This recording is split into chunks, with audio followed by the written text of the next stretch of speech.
Let's see if we can dial up the driver of the 22 there in row 3. We'll be embedded with them in stage 2. Joey, it's USA booth. You got us? Got you loud and clear. All right, bud. It's been a crazy weekend. Qualifying canceled. Weather yesterday. Weather today possible. What are you expecting for today?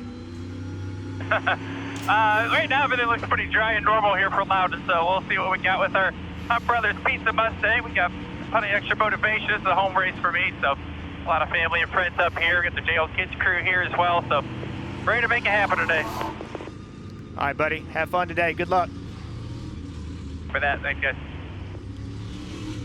So Marty Snider, he's going to be with the 22 team in stage 2.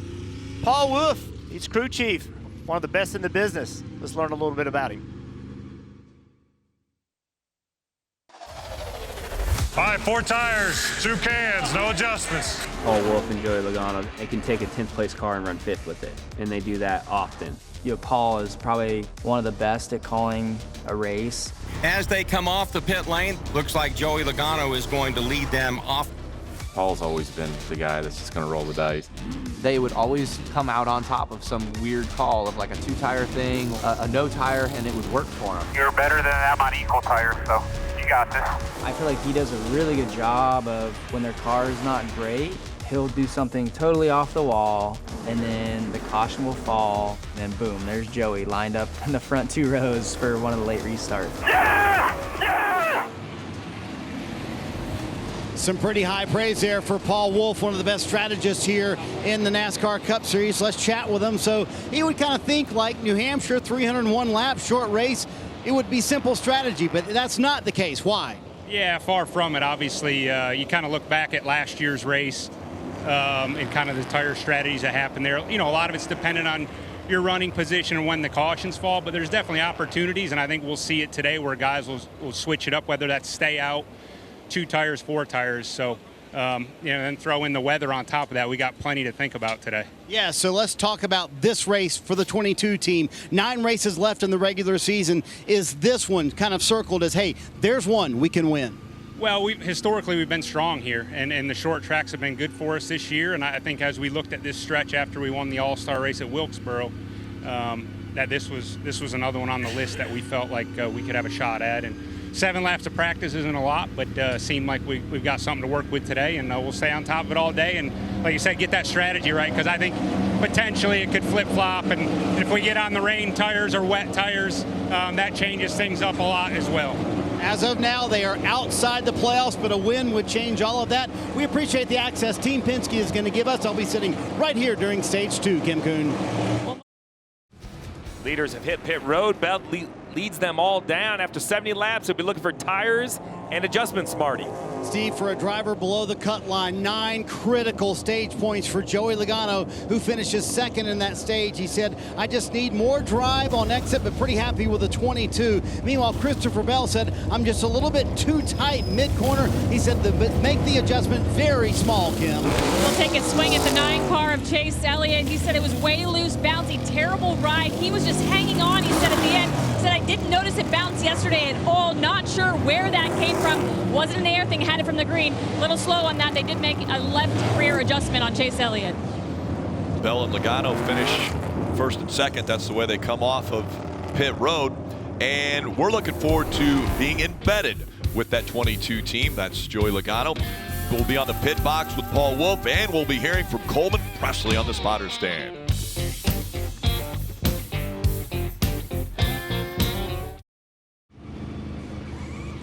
Back at New Hampshire, 2nd place finish for Joey Logano in stage 1. In stage 2, we're going to be embedded with this race team. And I want to explain kind of what happens on top of the pit box here and how the communication flows. Normally, Travis Geisler, the head of competition at Team Penske, is down there. He can listen to all 4 teams on an intercom. Paul Wolf and these guys all have an open communication constantly to each other. And then you've got Brandon Pope, the lead engineer, also Tommy Ellis, the car chief. He's on that communication as well. And also Joe Bisson, who is the lead strategist for all of Team Penske, but is dedicated to the 22 team back in the shop in Mooresville, North Carolina. So what all is happening? Well, the mic is open all the time. They're also monitoring on a live document all the things that all the drivers in the field are saying and kind of picking out trends trends of what's going on. There is planning strategy, that's going on as well. And also Joe, back at the shop, can run a predictive pit stop software that says, hey, if we pit now under green, here is where we would cycle back out. And that is always running for this race team. And the chat also going between all the Team Penske cars, also a separate chat to Coleman Presley. Ultimately, it comes down to Paul Wolfe to make the final decision. So at home, Steve, you see a 10-second stop, but often there's 40 minutes of conversation that goes into making that 10-second stop right. Well, there's so many decisions on your choices that you have. How many tires, what is everybody else going to do? What's the strategy going to do? You see the penalty on the 34 of McDowell. You mentioned that 40 minutes of conversation. They used that conversation to decide to take 2 tires, but then the gas can was still engaged when it left the pit box, so it was removing equipment, a penalty on the 34, also a penalty on the 2 of Austin Cindric.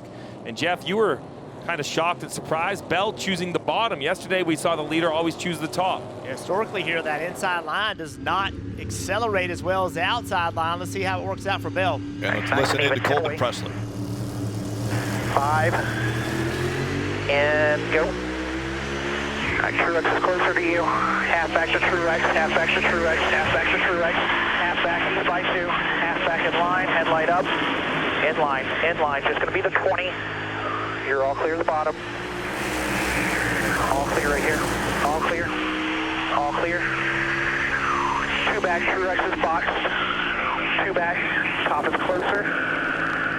2 back to the top, 1 to both, 1 to the half of the top now. All clear up, all clear up, all clear up, all clear up.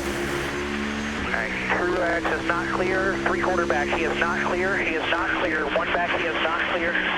1 back, half higher, half to both, half to both. Bottom inside the 9, inside the 9 here. That is a lot of communication going to a driver, and it's all behind it. Well, that used to be Daytona 15 years ago, but it's now become everywhere, right, Jeff? I mean, with the restarts, double file restarts, that's just a required communications. Now we see 3 wide behind Logano. A great move by the 4 of Josh Berry. Let's listen to Joey Logano and his team. Took it off a little tight here.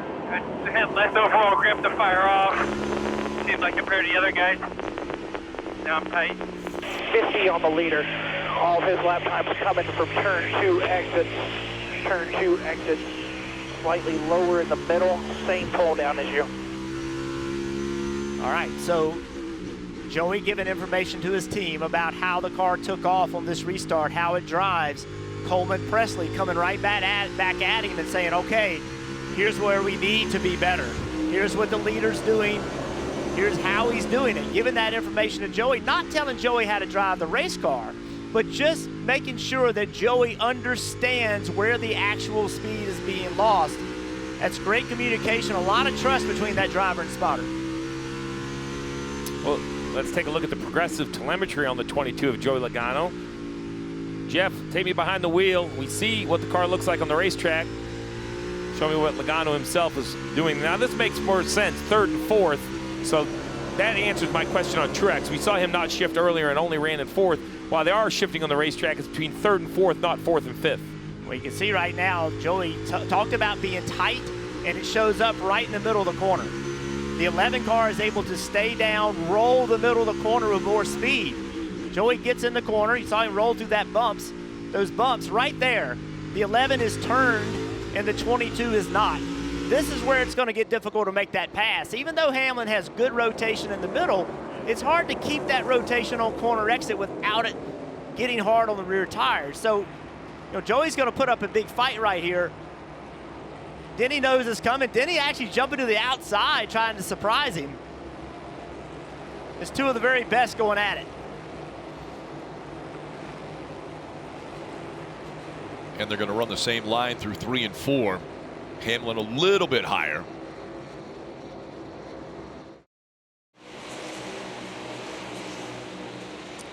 73 laps to go in stage 2 here at New Hampshire as we continue to take a deep dive on Joey Logano and the 22 team. I want to give a shout out to all the hauler drivers here in the NASCAR Cup Series garage, but especially the 2 on the 22 team, Michael Williams and Jason Wong.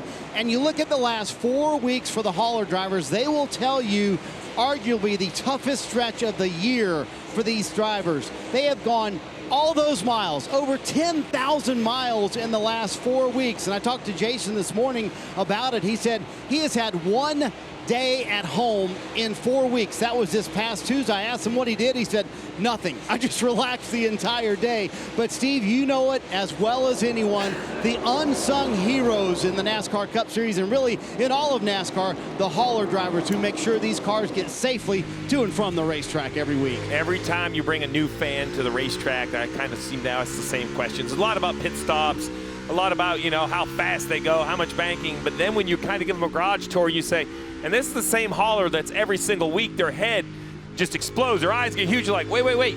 Last week they're in California. This week they're on the East Coast. And then it's New Hampshire. And then it's Florida.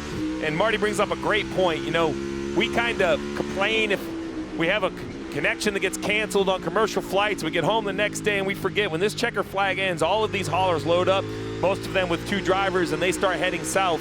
For someone who has made the drive from basically Maine to Charlotte a bunch of times, I can tell you, it's not fun. It's a long drive down 95. So all of these unsung heroes that kind of keep the whole thing going by bringing all the equipment week in and week out. We have the same here in the NBC group. We got a lot of haulers out there in the TV compound. Yeah, we appreciate it.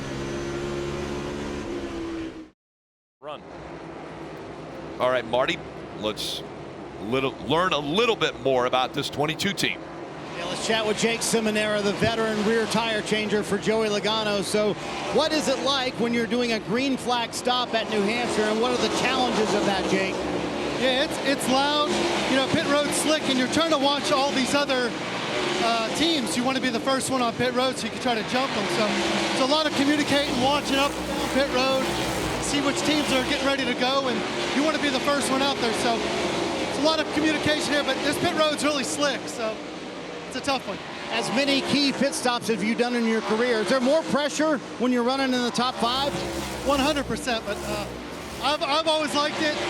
This is my 19th season in the Cup Series, so this is like an Xfinity race to me because it's only you only maybe do 2 or 3 pit stops. So it's not one of those events where you get a lot of chances to make a mistake and bounce back. So short race, so you got to nail these couple stops and make sure you're flawless. And you got to be perfect to win one of these events. Gotta love it. 19 years in the business, still one of the best, Steve. And you know it. There is more pressure when there's very few stops on the day for these pit crew members. More pressure, and what this next-gen car has done is condensed the pit stop down to 9 seconds or even under. I've talked to a few of these pit crew members. Ryan Flores, who pits for Blaney, and I were having a conversation this week, and he said they now have new technology where it's an open mic technology. Normally, pit crew members would have to push their radio to talk to one another. Now their mics are open to one another during the pit stop because the timing is so tight that if he has an issue on the left front, the jack man doesn't even look that way before he drops the jack. His job is basically just to say jack, jack, jack, jack over and over and over, so he knows he has to look to the left. So not only are they working, but they are talking like a good basketball team calling defense. Pit crew members now calling out in case they have an issue and have to have an audible. How about we see Logano right now working to the inside of the 10, and let's listen into Coleman Presley and how he calls this. Clear, clear, clear. All right, the 20's not as good this run. Looks like the 11 fired off to be the best car. Leader just crossed the line. We are in lead lap.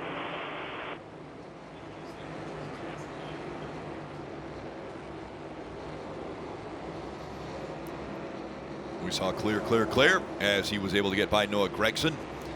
And again, Gilliland has not come.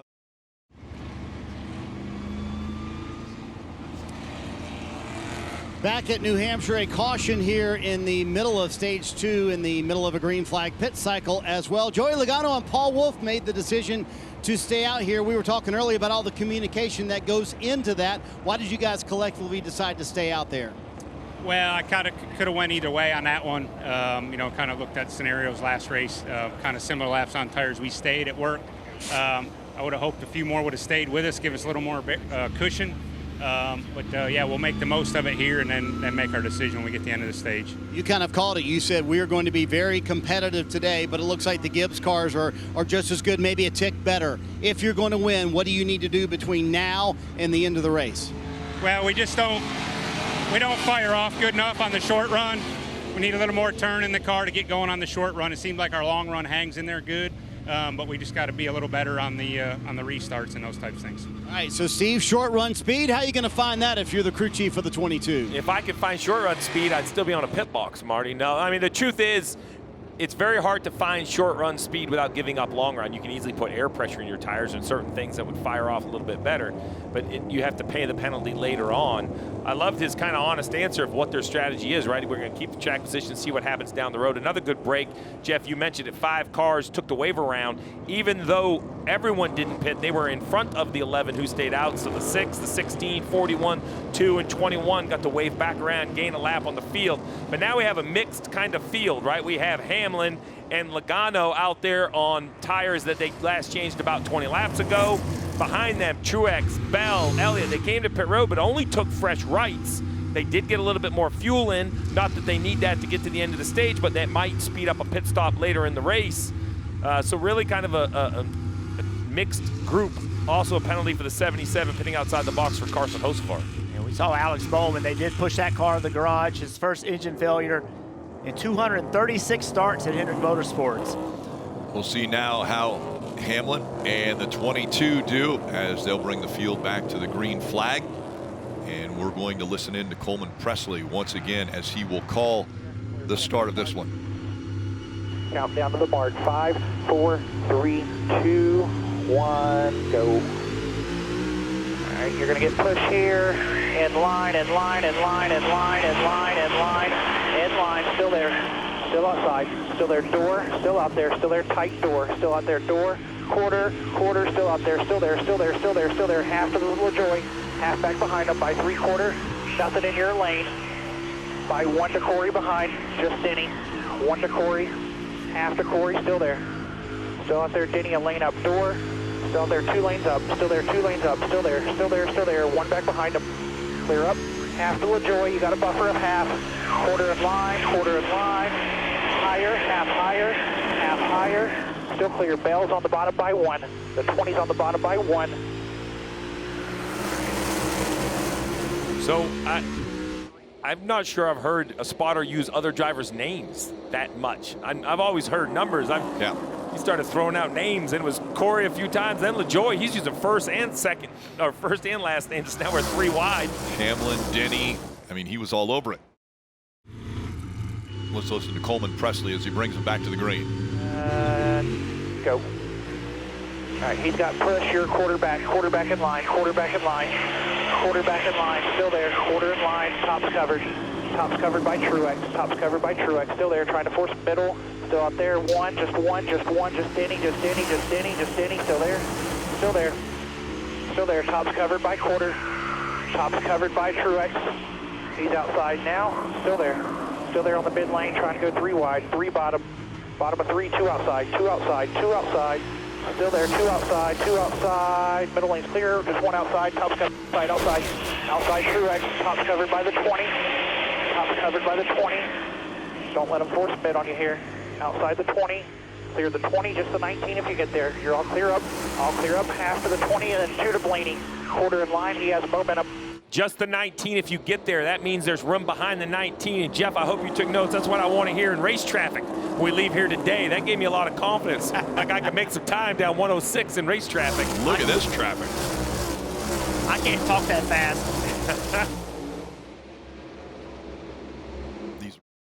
Parker with 14 to go. A lot of talk about the potential rain coming towards the speedway. So I asked Paul Wolf a moment ago, how does that work on the 22 team? Who is watching the weather? He said, honestly, we watch it back at Team Penske headquarters in Mooresville, North Carolina. Joe Bisson, who we mentioned before, the lead strategist, he's watching the radar for us. And Steve, if their radar is correct and their prediction is correct, they expect maybe up to another 45 minutes of green flag racing here at New Hampshire. So still a long way to go. The rain looks close, but if Team Penske's right, we still got a lot of racing left here today. Yeah, what's made it very difficult is while the radar is pretty accurate as far as precipitation, remember, the world is a new place with the detection of lightning and the safety concerns for both the fans, the operators, the spotters, everybody involved. So that's what always concerns me, right? Will lightning kind of precede the weather, and will we get a lightning hold? Once again, you know, we would be official. Now, this is an interesting conversation about the tire life. We heard Parker Kligerman's report. Well, Denny Hamlin has... Hi, I'm Parker Kligerman. For more access like this from Pit Road, be sure to click and subscribe to the Motorsports on NBC YouTube channel.